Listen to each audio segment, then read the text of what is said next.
Welcome back to Eatsy, where if we can make Peking shredded pork, then so can you. Peking shredded pork is an iconic dish with history rooted deeply in Beijing's culinary traditions.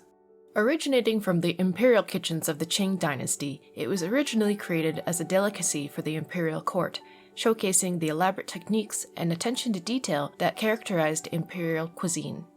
Because it was being served to super fancy rich people, the Peking pork was prepared meticulously, with all the slices of pork cut to the exact same dimensions, and each of the little pancake wrappers the exact same size and shape as well. You might also have heard of Peking shredded pork's more famous older brother, Peking duck. Peking duck is eaten in the exact same way as Peking pork, but Peking pork is way easier to make in a home kitchen. Leaping right into it, we're going to start with 300 grams of flour in a large bowl, or 10.5 ounces of flour. We're going to toss in about half a teaspoon of salt. To the flour and salt, we're going to be adding 180 grams, or 6.5 ounces of water. The temperature of the water should be 60 degrees Celsius, and if you don't have a thermometer, you could just say about half a cup of boiling water with 1/3 of a cup of regular tap water, which should get about the correct temperature. So add your water to the flour, mix it all together thoroughly, form it into a ball, and we're going to cover it and let it rest for at least half an hour. And now onto the meat.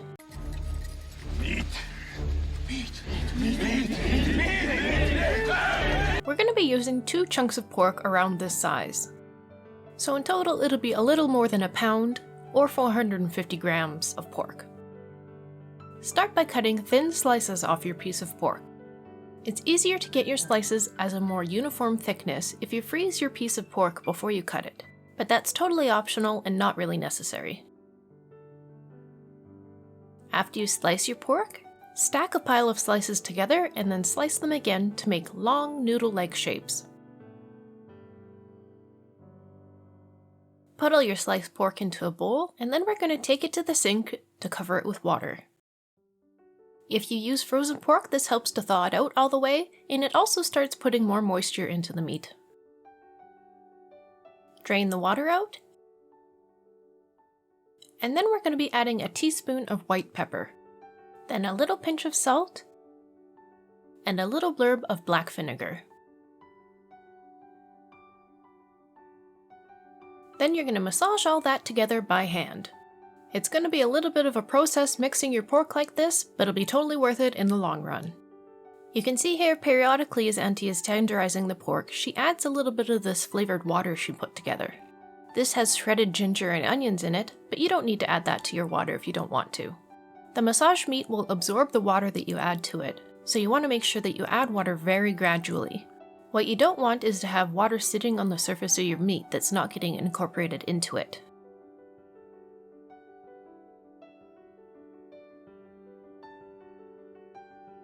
And then you're going to add 1 egg white,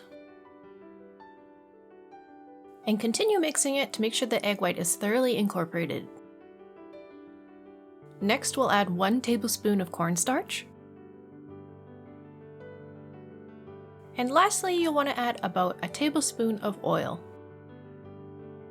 Mush that all together thoroughly and then let it sit for about 15 minutes. During that 15 minutes, we can prepare the other toppings we'll need. You'll need 1 large cucumber and 1 large carrot. The only reason we had 2 cucumbers in this shot is because we were preparing another side dish as well.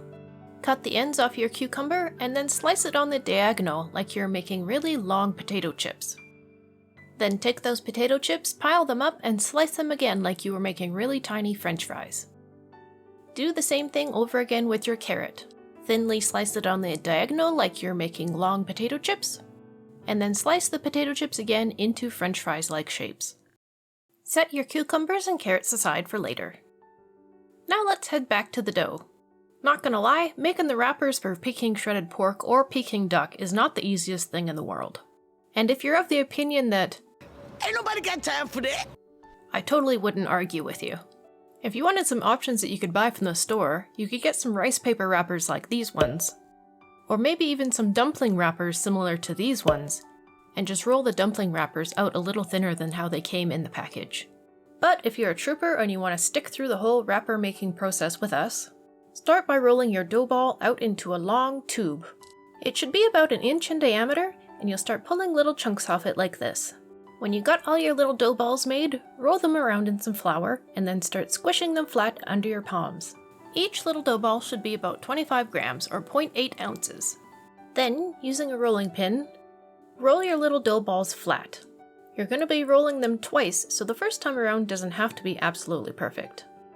As you can see here, eventually Auntie had her pile of semi-rolled wrappers here, and she takes one from the pile and rolls it even thinner so that it's more like rice paper than it is like dumpling wraps.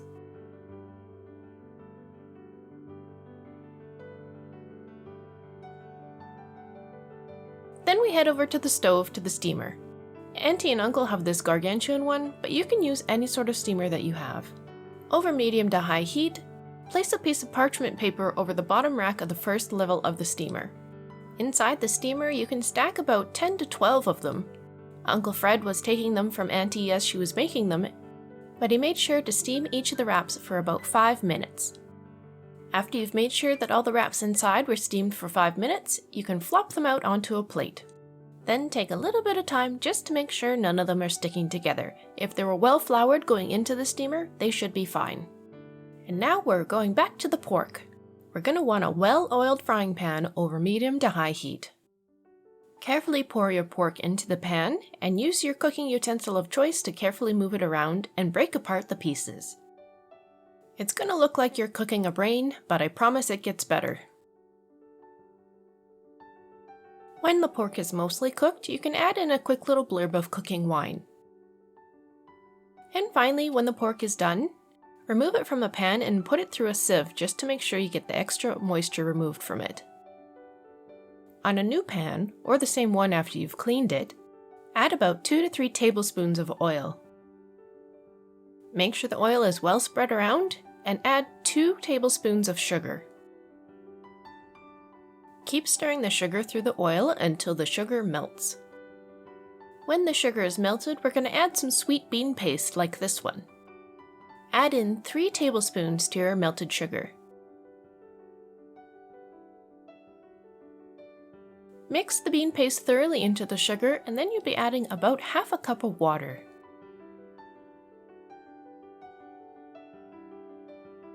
The consistency that you'll be looking for is a thick gravy. When you've got everything mixed together, you can add your pork to the pan. Keep mixing it thoroughly until all the pork is covered with the sweet sugary bean paste. Lastly, you can add about a teaspoon of sesame oil.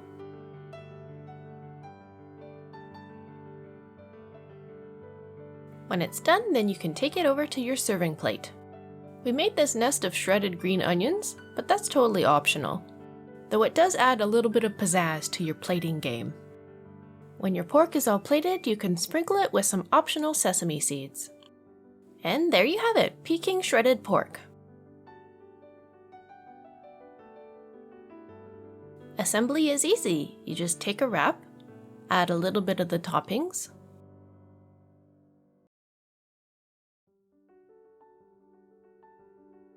fold over the bottom and wrap it up just like a little burrito. Some of you might know that Peking duck is served with a famous sauce, but our sauce is cooked right into our shredded pork. If you feel like this might be a fun meal to enjoy with family or friends, please be sure to give us a like and maybe consider clicking that subscribe button as well. Please let us know down in the comments if you tried this recipe and how it turned out for you. And as always, thank you so much for watching.